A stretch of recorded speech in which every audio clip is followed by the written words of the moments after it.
few managerial jobs then up for grab. Newcastle's up for grab. Yes. Adelaide as well. There could be a couple of others, I guess, given what clubs decide. That haven't been doing so well. I don't know. Do you think Zrilic is safe at Perth?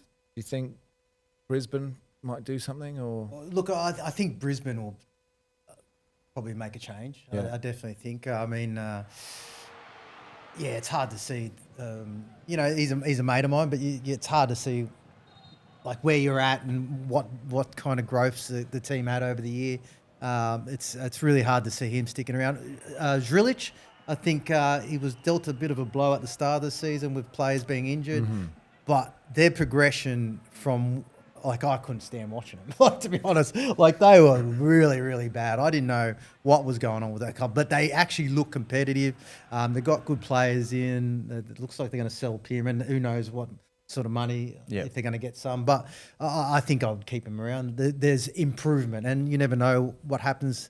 Maybe he has a better preseason and start to the next season, and they can have better results. Yeah. But there's a few. Maybe Mark Milligan comes back.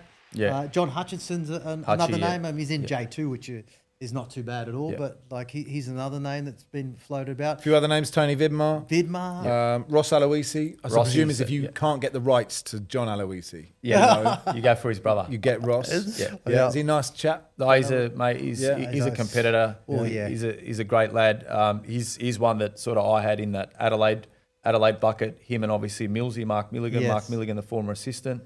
He's gone to work under Pete Sekulovski with the Malaysian national team. Obviously, Roscoe would be a great fit. He's a legend of the club. Yeah. And then Hutchie, I was lucky enough to spend some time with him at Yokohama and watch how he does things day to day. And I played with Hutch. He's an absolute character, hard on his sleeve, loves the game, and he's really evolved from a coaching perspective. So I'd love to see him in the A-League, whether that's potentially a Newcastle scenario or maybe one of the other clubs that are, your Brisbane or your Perth. I think you're right. I think Driller stays where he is.